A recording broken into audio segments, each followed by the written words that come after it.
The people-pleasing paradox is, you think, if I do what everyone wants, they will start to like me. But what's real is, by doing everything that other people want, they actually start to dislike. Because nobody wants somebody that's constantly saying yes. But if you make a consistent effort to make a decision just for yourself every day, then there's a good to fair chance you'll start to overcome this kind of people-pleasing nature. Because you're constantly giving. You're always giving your energy away. Right. Through that, you end up making yourself miserable, and there's just no point. The Grateful Podcast with Jack Wagoner presents. Subscribe. Welcome back to the Grateful Podcast. Today, I'm honored to be joined by a recovering people pleaser who has transformed his life and mastered the art of living unapologetically.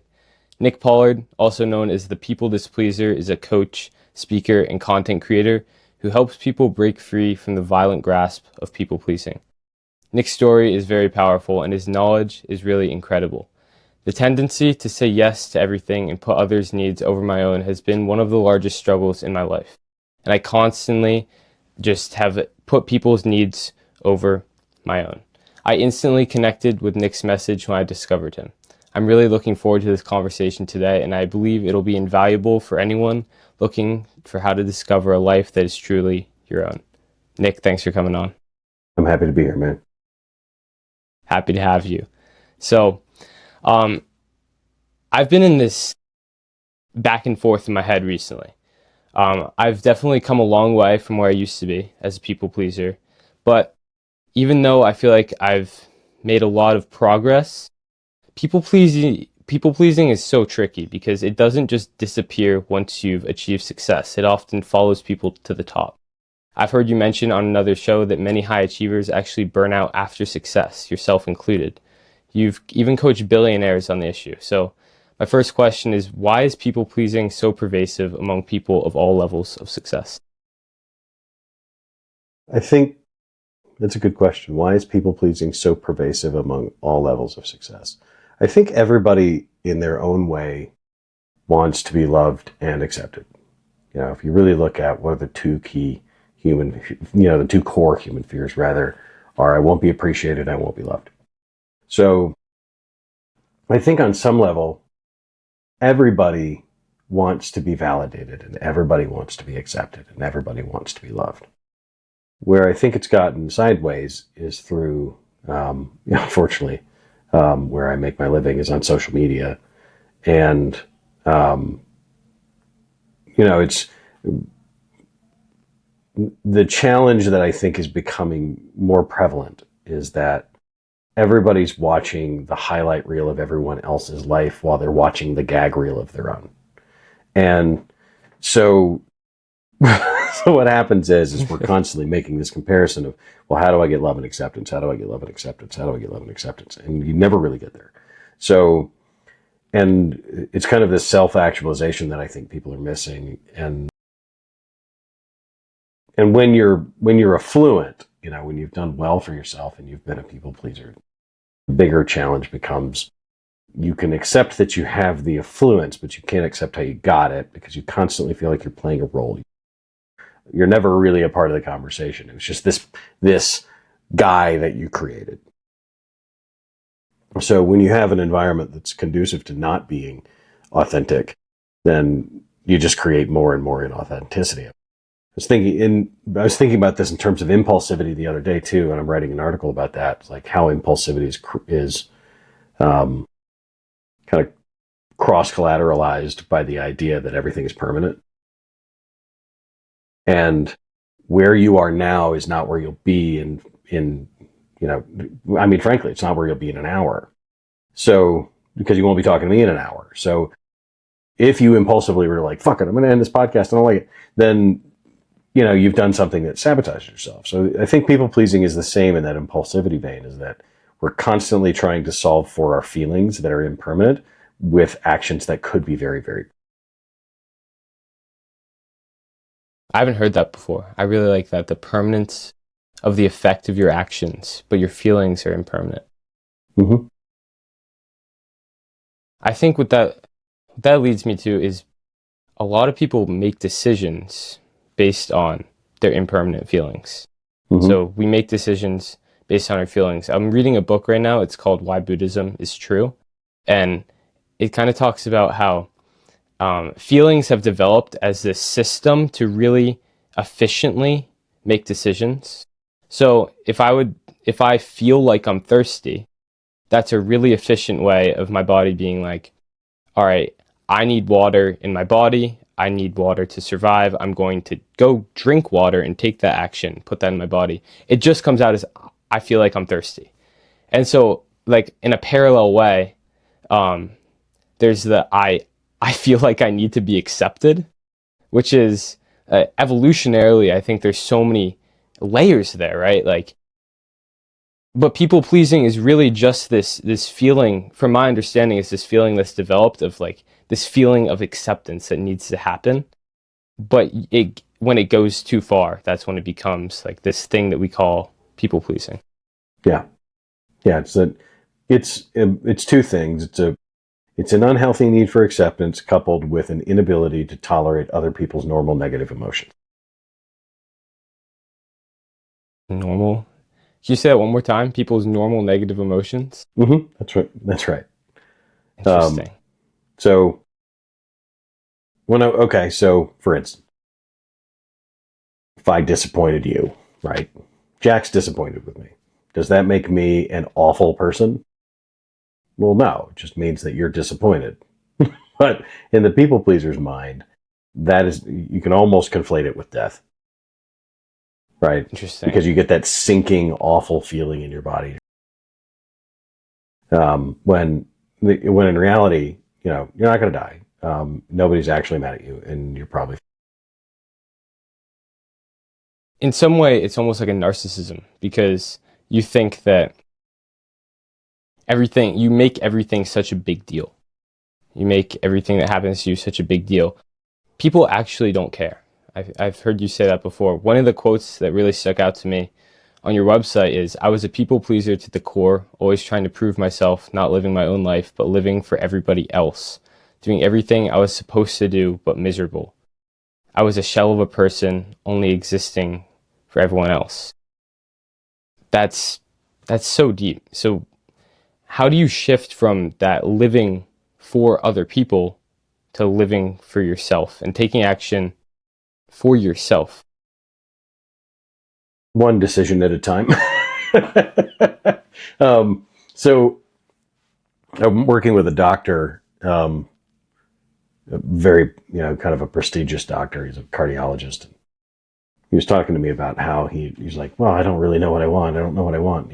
He had a conversation about where he wanted to go for dinner on his birthday, and he couldn't decide. And I'm like, well, dude, it's your birthday. Where do you want to go to dinner? He's like, well, I want to go where everybody else wants to go. I'm like, no. Make a decision. So one of the things I've been playing with recently is this idea of make 365 decisions just for yourself over a 12-month timeline. It's one a day. Right? And then tell me what your life looks like at the end. Right? If your life isn't markedly more focused on your wants, goals, and needs, then I'll quit. I won't make any more content. But if you make a consistent effort to make a decision just for yourself every day, then there's a good to fair chance you'll start to overcome this kind of people-pleasing nature of yours, because you're constantly giving. Like, you're always giving your energy away. And through that, you end up making yourself miserable, and there's just no point in that. There's no reason for it. Yeah. I had a question for you, like on that aspect. Do you think that people pleasing is often overcome like in a singular moment or over time? Because I know in my life, I definitely had a moment. Like, I can think back to a certain moment when I'm like, oh my God, that's how people look at me, for trying to constantly make them like me. That's how they look at me for that. But I don't think I necessarily shifted. That was just a catalyst. Sure.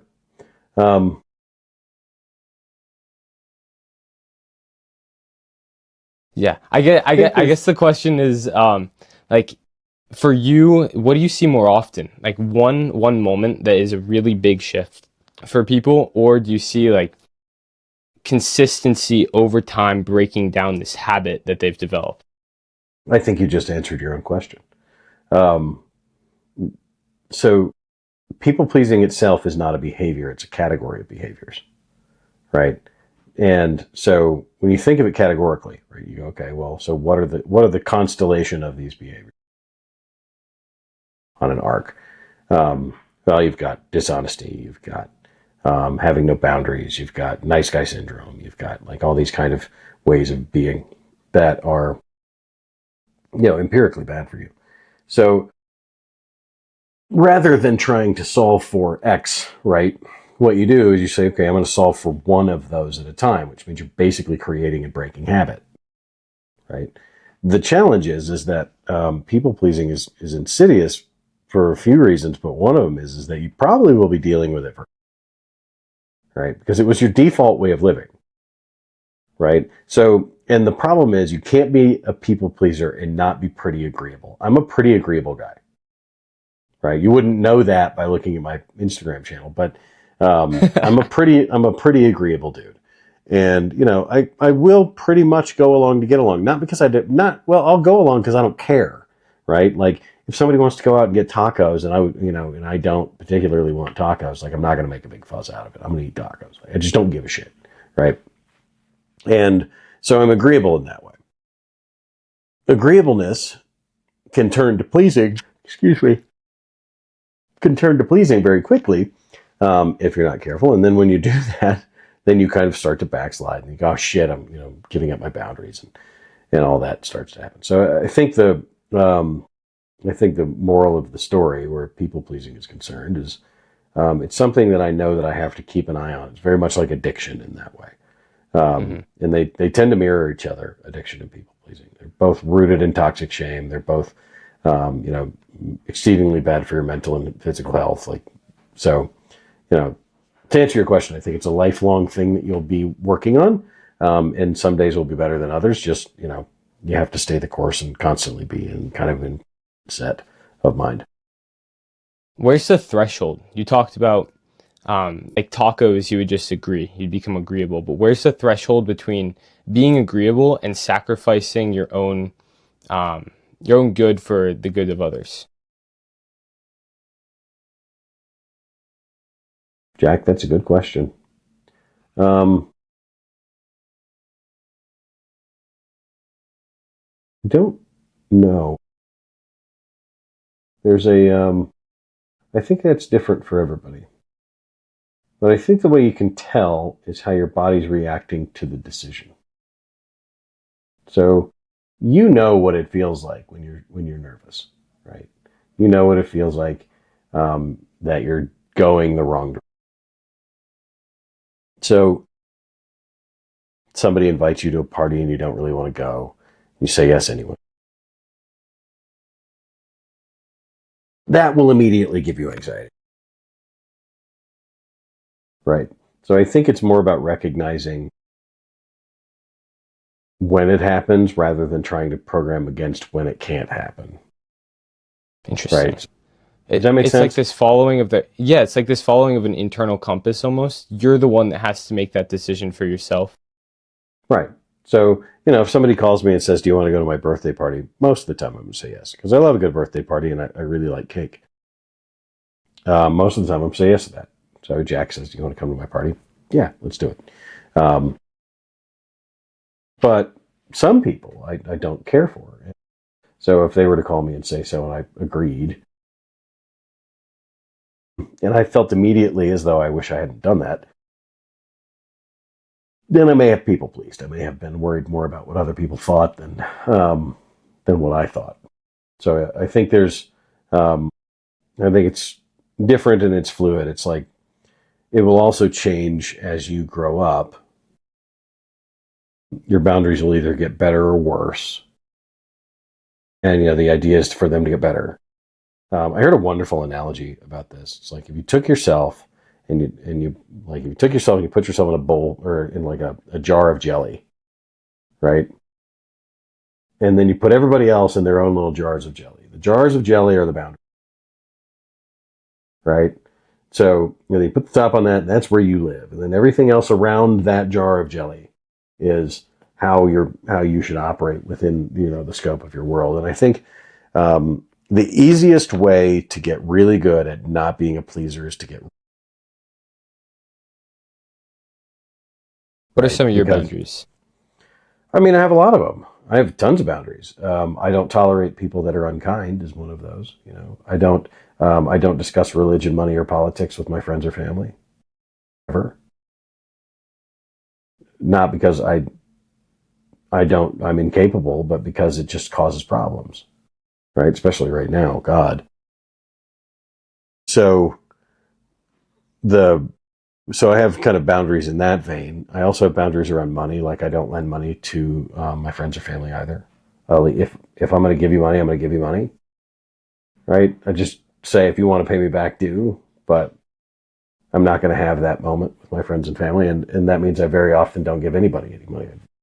Because I don't want to do that. So really, but my boundaries, though, are built around a Bill of Rights. I think I talked about this on another podcast that I was on recently. That you have to understand what your rights are in this world and how you're allowed to operate and show up. It's not about everybody else always. Excuse me, Jack. It's been a long day. All good, dude.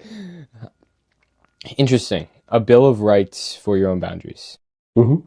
Yeah. So is that something that you... Go ahead.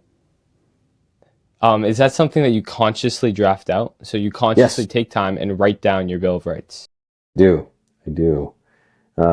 So inside of my Bill of Rights is things like I'm allowed to be happy. I'm allowed to have my emotions. I'm allowed to lend my stuff when I feel like it. I'm allowed to tell my girlfriend I don't want to do that. I'm allowed to have sexual boundaries. I'm allowed to have all the, I'm allowed to have, these things in my life. And through that Bill of Rights, I've been able to help myself kind of overcome this mindset of how do I make everybody else happy, right? Because they're allowed to have these things too, but I'm allowed to have them. So talk about the other side of having a Bill of Rights. Right now, it sounds like you have structure in your life that allows you to accept the things that you want in your life and to weed out the things that you don't want in your life. What did your life look like before that Bill of Rights, and how has that impacted your mental health?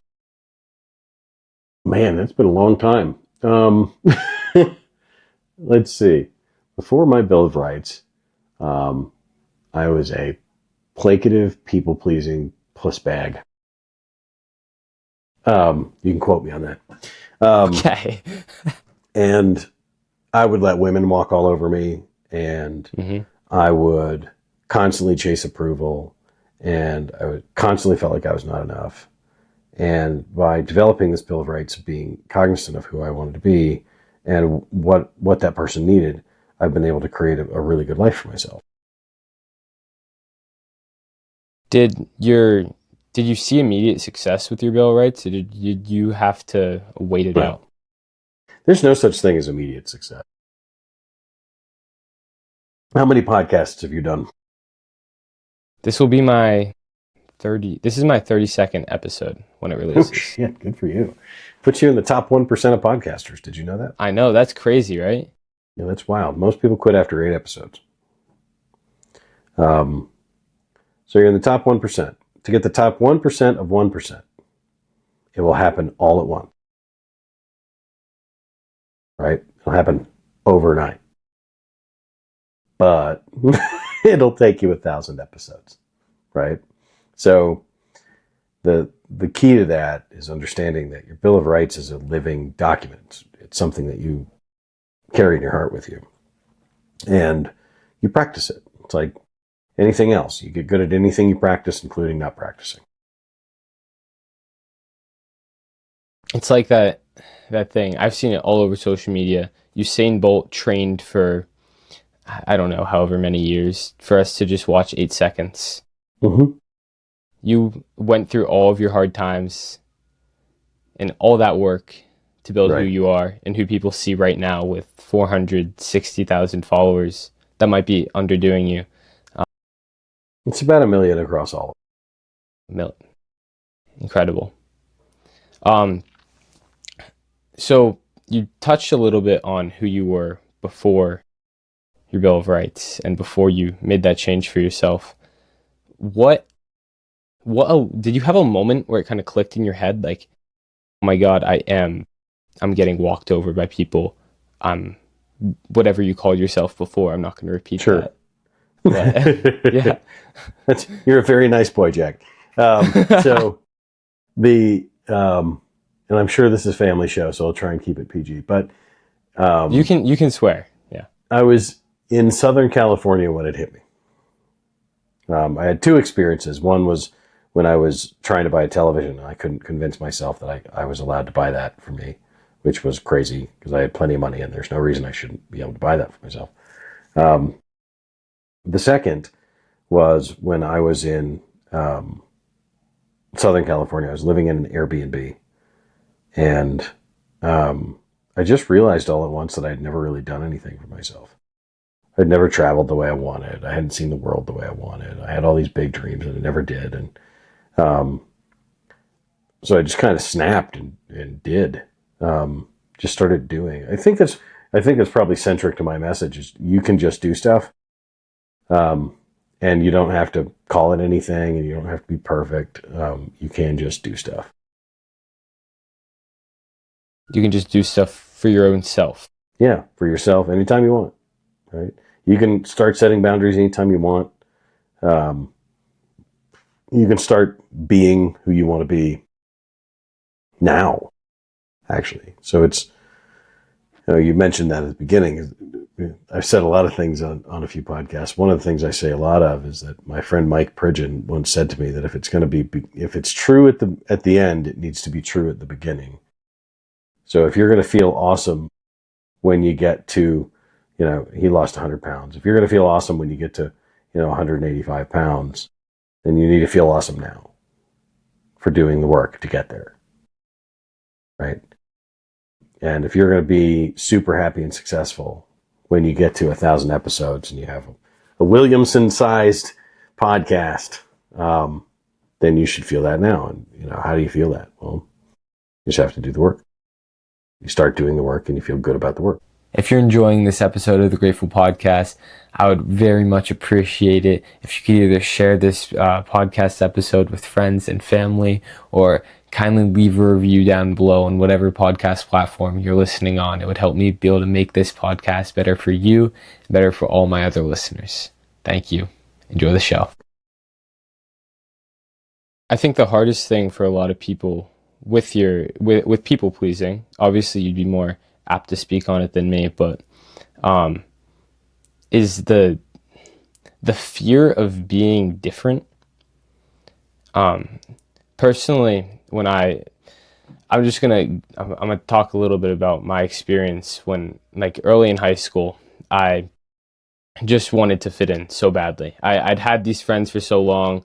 They became the cool kids, and I felt like my niceness was this thing that just kind of separated me. You know what I mean? So I tried to fit in. I changed who I was to try to be liked by other people. But that incessant need to be liked and that incessant need to fit in, and that fear of being different when that difference is yourself, that can really cap you. And that's what causes, I think, this cycle. It caused a cycle for me of just misunderstanding of what it would actually take to achieve what I wanted to feel inside. So how do you help people understand this idea that in order to be liked by other people, in order to feel that, you actually have to do the paradoxical thing, which is what you want to do, not do what other people want you to do? Another great question. So, the people-pleasing paradox is, you think that if I do what everyone wants, they will start to like me. But what's real is, by doing everything that other people want, they actually start to dislike. Because nobody wants somebody that's constantly saying yes. It creates zero emotional tension. And relationships run on emotional tension, right? One of the reasons that I have been historically pretty good with women is because I don't say yes to everything. right? And so one of the challenges, I think, with this is you actually have to not care what other people think. And that's a lot easier said than done. So and it's weird because it's like the less you care, up to a point, the less you care about what other people think about your decisions, the more people will care about your decision. It's really weird, and it doesn't make any sense. But that is the truth. It's like, so everybody seems to think they should have an opinion when you don't care about it.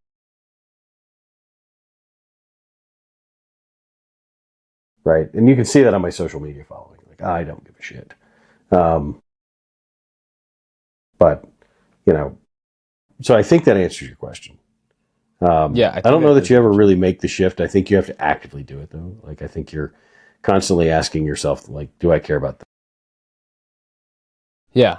I also think that personally, that shift of not caring what other people think, I've never quite reached that point where I genuinely just don't care. I've definitely gotten closer to it, but there's this black and white idea propagated that's like, you either care or you don't care. And it's so much, there's a spectrum. And I've yet to meet someone that genuinely doesn't care about anyone in the world's opinion on themselves. Sure.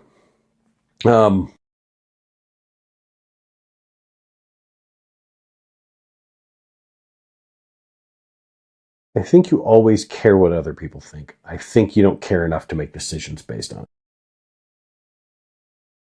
Right?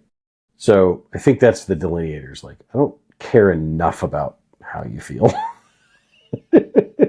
And I think that actually might be worse. That might be worse to say is like, I care about what you think, just not enough to give a shit. Right? Like, not enough to give any of my energy to it. So, you're 18, and you've got a long road, a good road. I wouldn't pay to be your age again as long as I was alive. But the popularity contest that existed when I was your age is probably the same one that exists now. There's just more video. And that's unfortunate. I actually think that we should outlaw video phones for teenagers. I just don't think it should be a thing. 'Cause I have 2 kids. I have a kid that's your age. I think it's sad that the popularity contest has moved into the open forums. It doesn't belong there, right? And I think the comparison shopping of humans is really unfortunate. And I think it's a big root of why this has become such a bigger problem. Yeah, the social media amplifies everything. If there's a problem, social media will amplify it. And I think another thing it does is just put a magnifying glass on the extremities of society. Sure. So, anyone that stands out in any way is going to be just amplified. And then what we view as normal is actually just a very small minority of people. Sure. Do you think that in that way, social media has amplified people's expectations on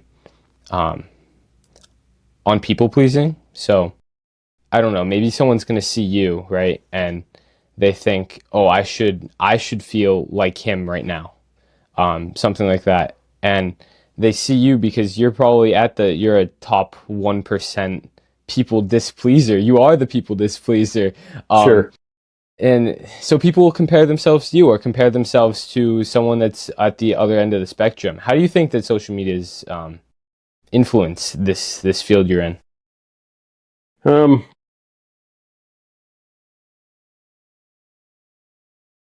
Good question.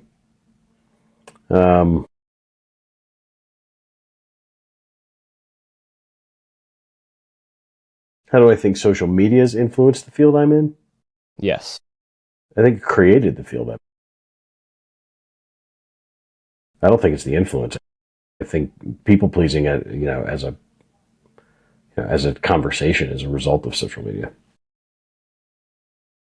We spend our whole lives watching everybody else's, life unfold perfectly, and we think, well, I should have that. I should have the yacht. I should have the, the Ferrari. Or your generation, I guess it's the Bugatti. I don't know why you guys made the switch, but whatever.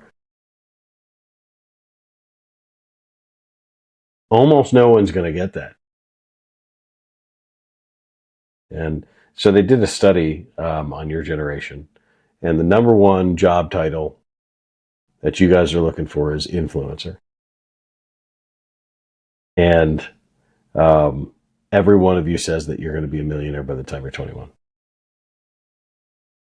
It's like 78, 90 to 90%. You're going to be millionaires by the time you're 21. Where on earth did you get that idea? Right? Like, unless you're coming into money, that's not happening. So I think we're going to see a lot of burnout in your generation. I definitely worry about my kids. You guys have it hard.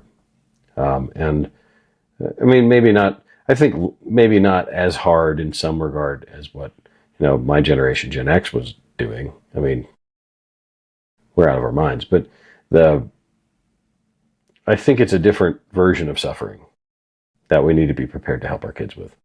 Because I think social media is probably the biggest demon that's ever been created. So looking into the future, what do you see as a potential main consequence of this? I think romance will die. And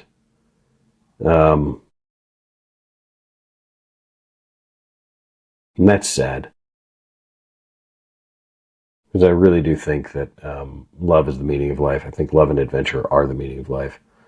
And when you're constantly stopping to take a picture of yourself to post on Instagram or a video on TikTok, you lose love for what's around you.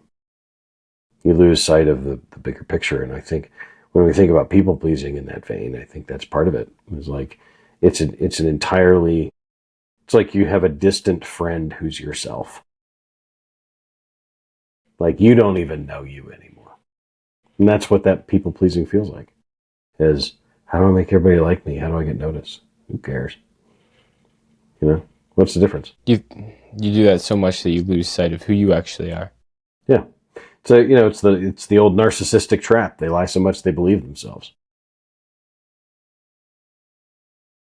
Except now everybody has access to a means to become narcissists.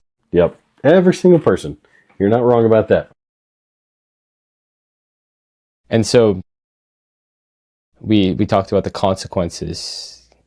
You're not a prophet, but I'd be interested to hear what you think some potential solutions are. Oh man.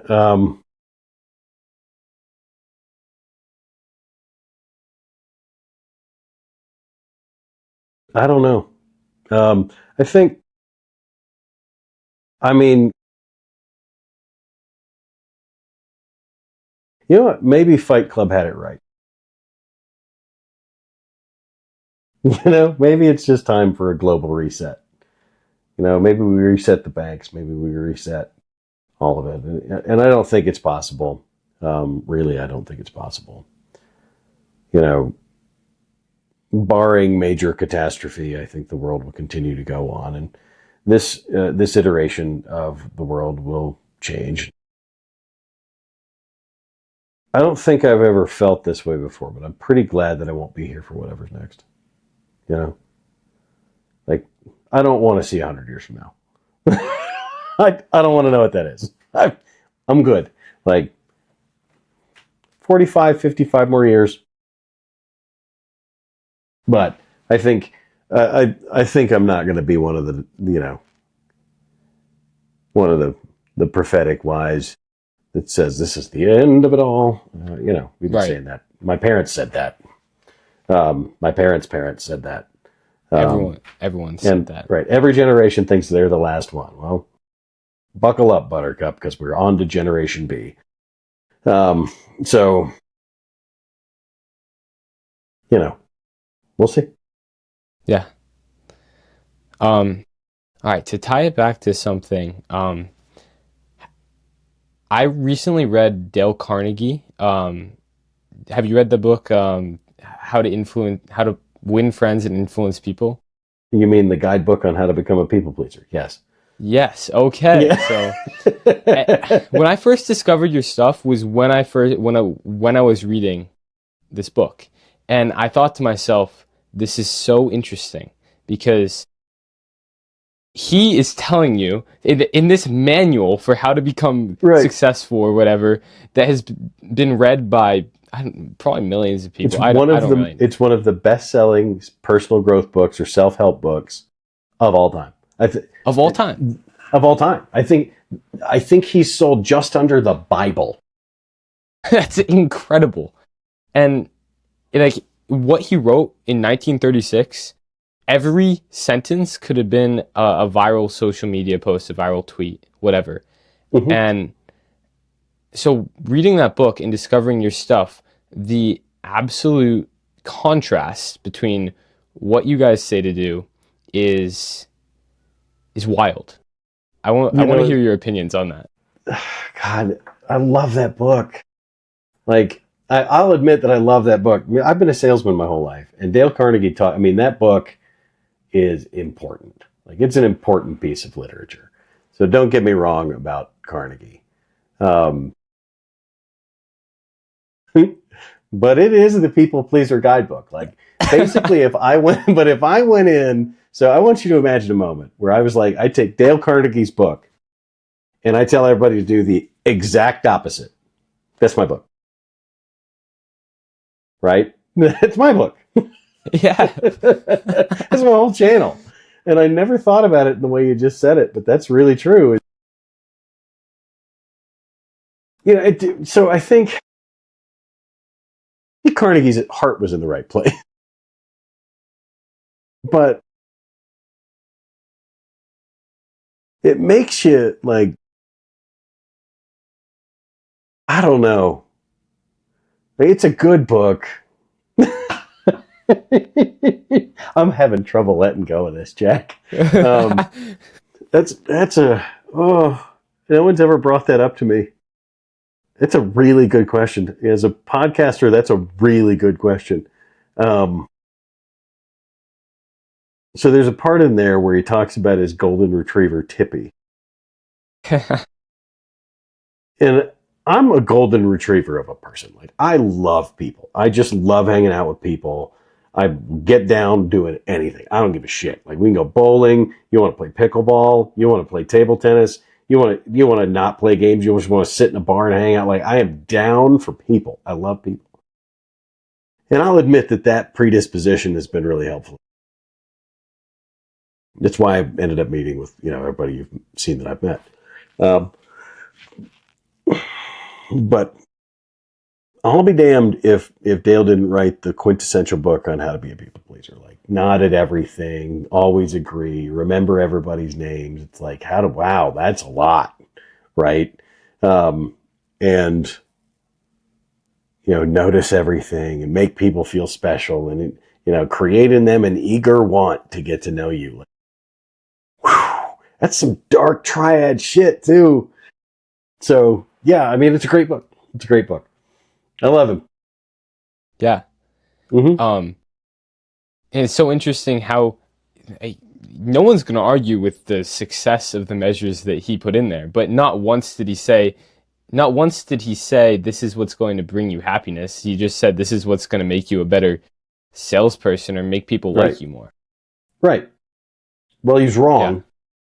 Yeah. So, you know what? Maybe I should write that. Dale Carnegie was wrong. Yeah, that should be the title of your book. I feel like that would sell. Should be. So I just looked it up. It's 30 million copies of that book have sold in the world. That's incredible. 30 million copies. That's just wild. Because I think about, like, no one really has 30 million followers. No. You know what I mean? I mean, And this is such an easy... Yeah, like probably Mr. Beast has like 100 million, I think. I don't know. But, I mean, of educational content for a 300-page book, 30 million people. Right. That's just how many have bought it, not how many have read it. Right. Yeah. That's true. Yeah. So figure double the amounts read it. Yeah. Wild. And they're saying stuff, and we asked the question, why are so many people people pleasers? Because they've been told by people for so long that that's how you achieve success, and people sell you the idea that success is how you achieve happiness. So it's this causal chain that people believe that, yeah, I need to make people like me with these methods by sacrificing what I want to give them what they want so that I can get success, so that then I can be happy. In reality, I think it's a one-step process rather than that three-step process. You can just do what you want to do, and that's how you become happy. Right. Right. Yeah, you can just do stuff. It's your thing. Right? When I started creating videos, I didn't know what I was. Scroll back. There's going to be a podcast one day where somebody's going to play one of my old videos and go, tell me what you were thinking here. And I'm going to go, because they were bad. I mean, I did one series called Just the Tip with Coach Nick. It was ridiculous back then. And I was just trying to find my voice and be who I was. But at that point, I just did stuff. And, I made videos that didn't hit, and I made things that were goofy, and I was just trying to figure out who I was. And through that, I was able to create this version of me that I really, really like. So it's just, I don't know. I think you have to be flawed to be liked. Interesting. Why?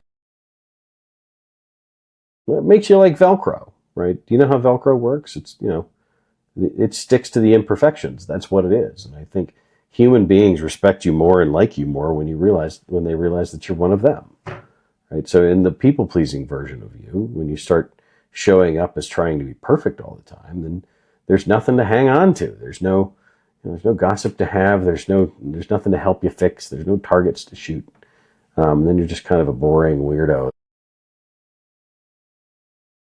Because you're too perfect. People don't like it when you're better than them. I don't know if it's that. I think just perfect people are boring. Right? So imagine you were totally perfect at 18 years old. You knew everything. But yeah, everything. That's reality. Yeah. Right. Just kidding. Right. My son thinks so. Yeah. So imagine, because he's 17. At 18, you start to get a modicum of wisdom. You're like, oh shit, maybe I don't know anything. But you still probably think you know a lot. And that's fine. That's where you're at. The point I'm making is, imagine, though, you actually knew everything. Like, how to do everything. How to be everything. You knew, like, almost godlike in that sense. You knew it all. Mm-hmm. You would be the most boring person on earth. So even in knowing everything, you wouldn't.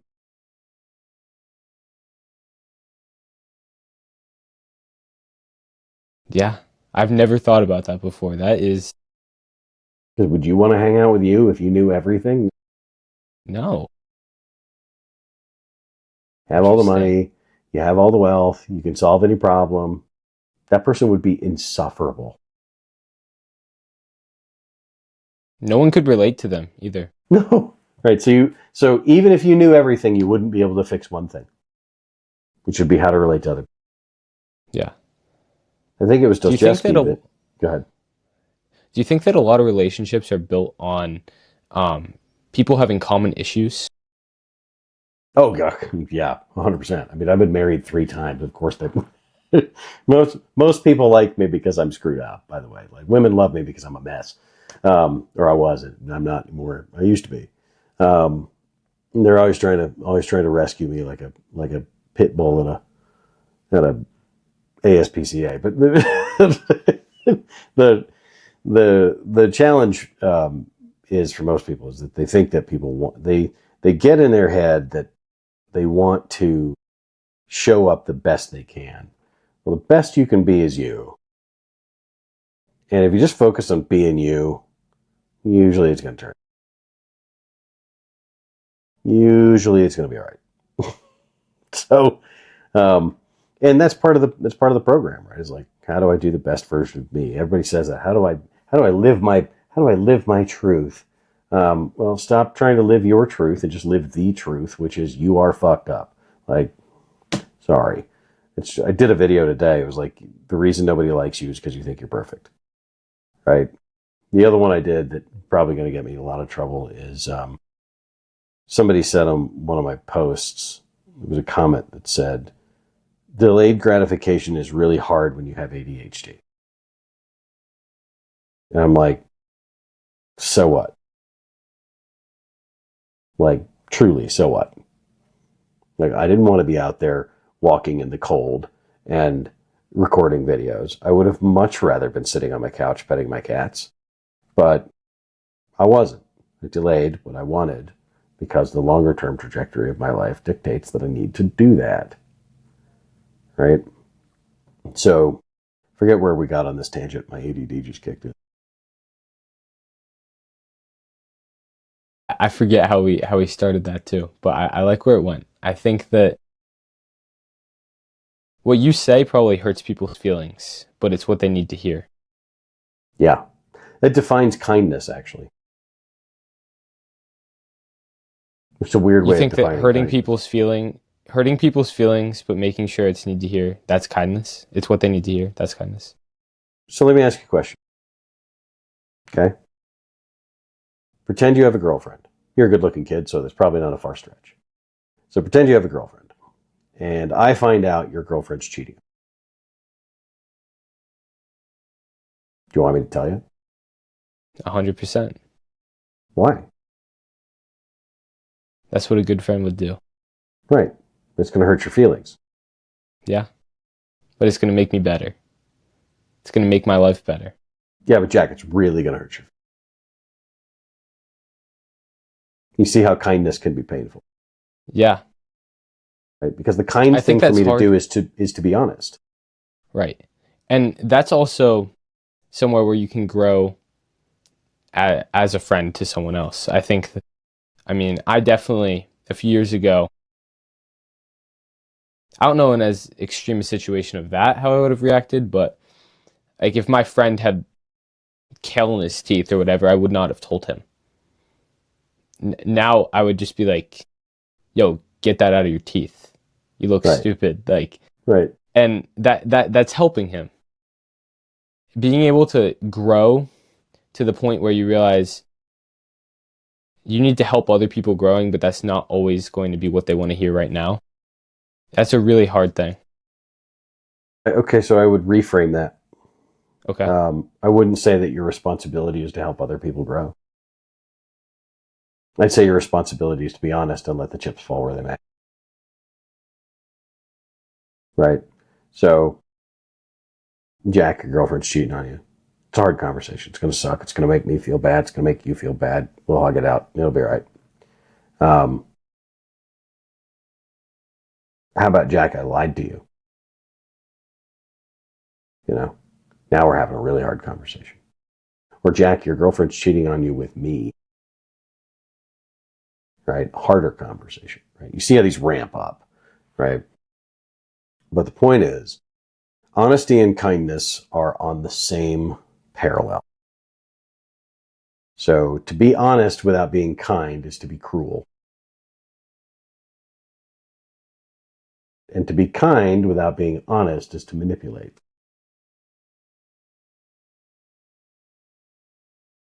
So inherently, to be dishonest is on the same parallel as being unkind. Yeah. That's being nice. Right?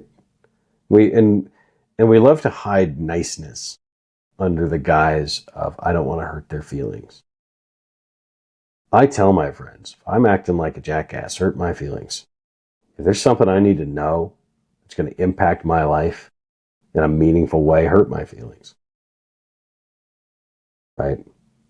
My girlfriend, if I decide I want to drink, she has the off switch. Like, hurt my feelings. If I'm getting out of control or I'm doing any of that, you need to hurt my feelings. And I think there's not enough hurt feelings in the world. We've convinced ourselves. We've convinced 3 generations that their feelings matter. Right? The millennials went first, and they raised you guys, and then I was partly to blame for you guys, clearly. And then now we're on Gen B, which is the late stage millennial kids, and there's probably a couple of 40-year-olds that fucked it up too. So that are now raising B kids, but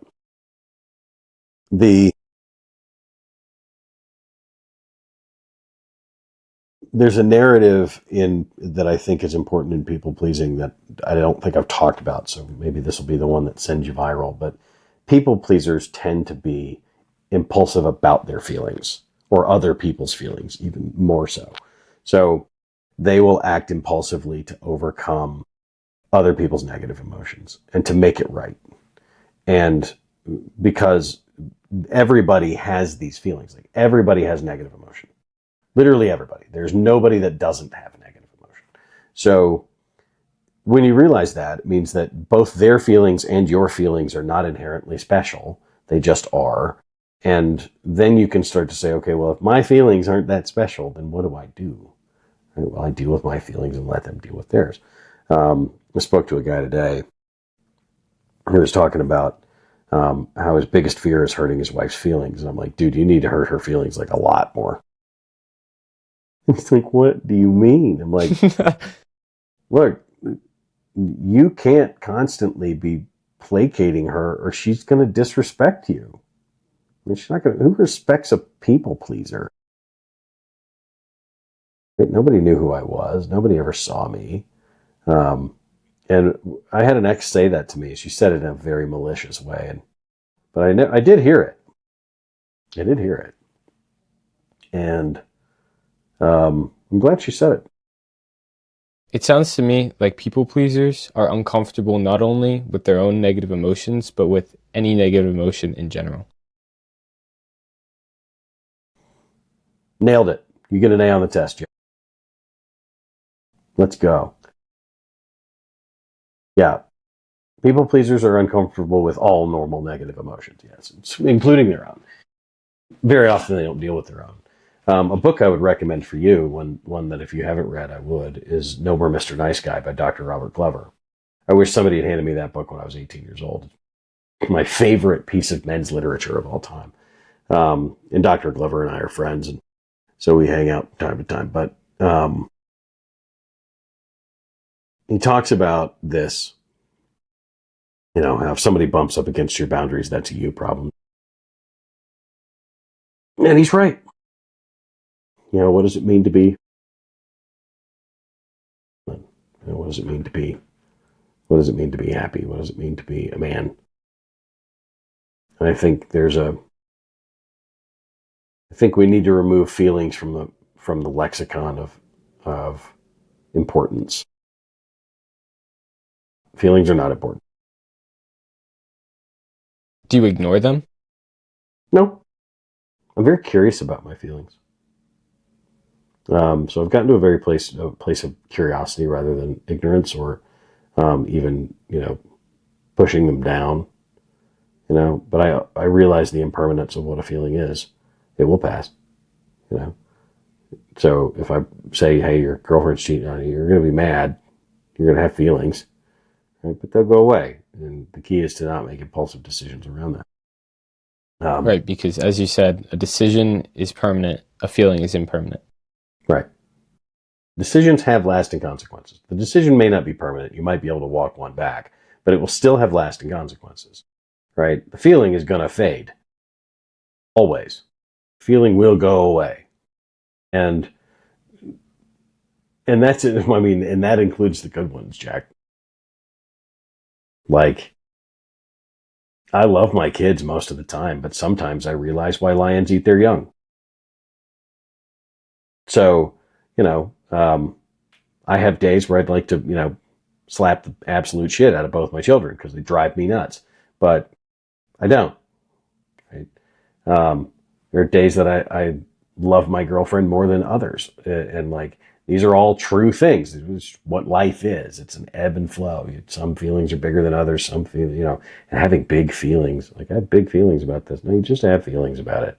Like, not everything's big. Stop putting labels on shit that don't need to be there. Stop making yourself grandiose. Like, not everybody who disagrees with you is a narcissist. You're probably not that special. Your trauma's probably not that bad. Like, here's the thing: is like, Alex Hormozy talked about this. I don't know if you watch his stuff.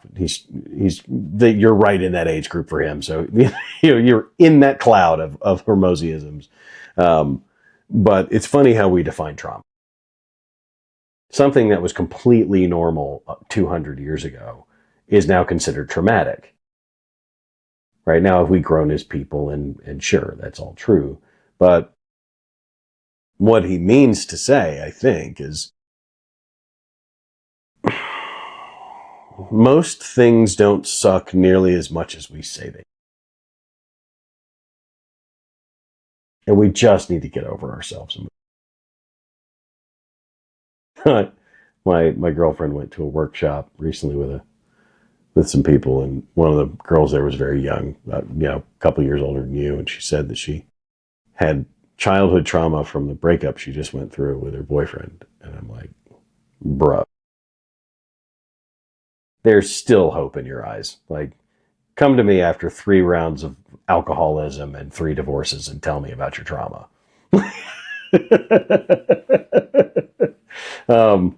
So, like, I think that's a big component too, is like, people pleasers want to be special, so they make themselves very special. I have this thought now that there's a part of it that I think is arrogance. That's going to get me in so much trouble when I say it online. People pleasing is in the same vein as arrogance, because they've convinced themselves of their own self-importance. Interesting. Think about the implication of what I just said, right? You're so big and powerful that you're responsible for my emotion. And you can make it whether I like you or not. That's borderline narcissism. Right? Like, and you're sitting there with your marionette controlling how I see you and manipulating the world around me. Interesting. That's a God complex. That's hubris and arrogance, and like, it's wild when you think of it in that context. And so the way I write my videos, by the way, is I go out. If I'm in a bad mood, I just record. If I'm in a good mood, I record. And if I'm in a shit mood, I record. Like, it doesn't matter. I put out whatever's out. Is it one a day? Today I did 6. It took me 5 miles and 2.5 hours. That's just recording, by the way. I still have to edit and then put in captions and do all the garbage that I do to it, but and pull out the background noise, etc. But that's a profoundly awful thing, right? That you think you're so big that you can make me like you. That you can make my feelings your biggest priority. I don't know how I got that. No, that's really interesting. The obsession with controlling others' feelings and believing that we have control, believing that we are important enough to dictate the way that another person feels, another individual feels. Hey, isn't that crazy? Yeah. I've never heard it framed like that. I think that's really, that's wild. It's going to get me in so much trouble. I get a kick out of when I put out a video that I know, because there's only 2 reasons I go viral. I either make you really fucking mad or I make you feel something really interesting. And that's both. Yeah. Right? That one's both. Like, people pleasing is rooted in arrogance. Is going to be, people are going to go, what the fuck? We'll clip that one. Yeah. You'll see it. Did you build your audience, like, was it something that just at some point just skyrocketed? It was. Well, so my IG audience is only a year old. Are you serious? So I started posting. Wow. No, it's so 2 years. No, two Okay. 2 years. No, it's 2 years. So I started posting in January on IG. I got some notoriety on TikTok first. Mm-hmm. Started posting on IG about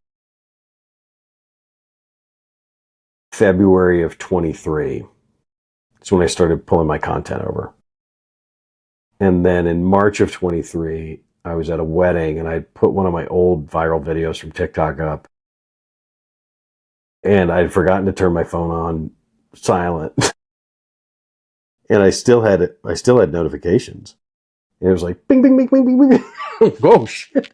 I just turned it off and I looked down. It's like got 1,000 likes. But what the fuck? So I opened it up and think it gotten like 10,000 views. I thought that's as far as it was going to go. And it ended up at like 3 million and I got 100,000 followers. I went like, it was overnight. Yeah. I went from, so in 2 years, I've gone from 1,500 followers to slightly over 460 now. So it's pretty good. If I post more consistently, I do better. I've been lazy. Well, the thing with you is you post, what I really respect about your content is you don't edit things. There's no complex editing. There's no wild, I don't know. It's raw. It's you talking. Obviously there are captions and there's some cuts, but there's nothing crazy about it. What gets you viral and what gets you your views is the message you put out there, not the sugar coating on top of it. Right. I appreciate that. I get, once in a while I still get self-conscious and I'm like, oh, I should probably hire an editor. Or, I should change the way I do it. I'm going to start doing some longer form content over on YouTube because I think I'll have fun doing it. Like this idea of, so I'm going to do one on impulsivity, how to stop being impulsive. And then I'll do one on imposter syndrome. So I'm going to take kind of all of these things and then I'll teach them. And then my hope, of course, is I'm going to break them up into small, like every segment will have a 3-minute thing that I can just dump out onto IG or wherever. But so that's the hope, is that I do want to have some of that happening. Because I think I'll have fun with it. Like I like my content to progress at this point a little bit. But I think the walking and talking videos are my favorite. They're fun. It's my own therapy. I'm talking to myself. Like, it's what people don't know that. I say it on every podcast. People are like, how do you come up with your material? I'm like, just talking to me. Like, talking to me. I am my avatar, which is fascinating. So, people ask me, like, who do you work with? I'm like, men between the ages of 35 and 65 for the most part. And then, women that are, generally women who find me are more masculine styled, not male, but masculine, meaning they're successful in their careers. They're kind of hard charging, but, they have relationship problems. It's very often what I find. So the people that work with me are successful to a certain level. And then underneath that, there's usually a plethora of issues, or the opposite is true. Right. So they're similar to you. You talk to yourself and you attract yourself. Right. And that's why people love working with me, is that when you get on the phone with me, like, you're talking to you. Of course I can relate. I've done all the shit you just said. I mean, I think that's the real secret to growth on social media. Every Monday, so the way I do my podcast is every Monday I release a solo episode. It's like 20 minutes just talking about, it's literally like my diary, and I look up different studies to like talk about what I've been interested in over the past week. And I find that I'm often talking about similar things because I'm just talking to myself. But Rick Rubin, have you ever read Rick Rubin, The Creative Act, A Way of Being? He's like the most famous music producer Oh, I know who Rick Rubin is. Yeah. Yeah. No, I've never read his book. Okay. So it came out pretty recently, but his whole thing is that the audience comes last. So an artist creates for themselves, and that's how good art happens, because people have empathy, and so people that are empathetic towards that person's viewpoint are going to naturally be attracted to it. So with your content, people that feel the way you feel when you talk about the feelings that you have are going to then come to that, I guess. I think you're right. So to compliment you, I think you're going to be a masterful podcaster. I hope that I get to come back on the show in 5 years when you have 1,000 episodes and you're as big as Williamson. So keep that invite open for me. Of course. Thank you so much. I think you have an interesting knack, Jack, for asking powerful questions. And if you keep honing that skill, watch some of the greats, watch Barbara Walters, watch, Walter Cronkite, watch some of the big guys who really did the big interviews, the people who have interviewed Obama and Trump, and, you will find something special. You've got a real gift. I had answered questions like that Carnegie piece of this podcast is that's amazing. Like, I hadn't even thought about that. It's like, holy shit. If I was to write a book, if I just took Dale Carnegie's book, scanned it into a thing, said, spit me out the opposite, and then I'm going to write it, I would write a masterpiece. ChatGPT it. Yeah, I should. It's editing my book for me right now, actually. Really? You're writing? Yeah, I'm writing two. Nice. Yeah, I've got one that's kind of a memoir with lessons. I mean, my life has been debauched, so please don't read it until after you're 21. I don't need you getting any ideas. Well, you're 18, you're fine, you're an adult. And then I have one that is kind of a hit piece on the life coaching industry. Okay. It's ugly. I want to read that one. I've listened to your stuff on like what you think of the self-improvement industry. Mm-hmm. It's fascinating. I'm excited to read that book. Yeah, it's really funny. It's probably the funniest thing I've ever written. Yeah, my buddy Andrew, who's a published author, read it. He's like, I was crying when I was reading this thing. Like he said he spit out his coffee. So did you name drop people, or did you just like?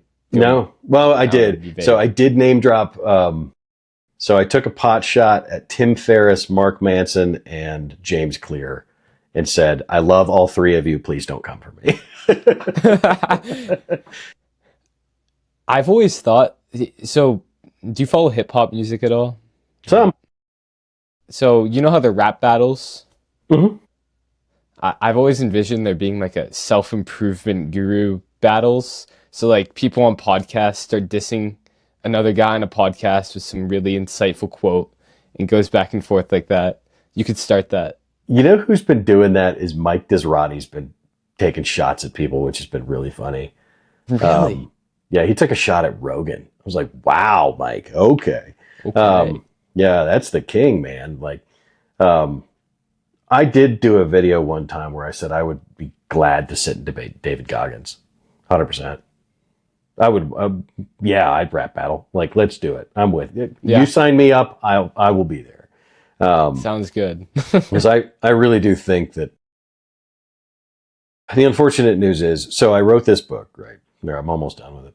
And no one wants to publish it because it doesn't, they can't shoehorn this into the personal growth lexicon.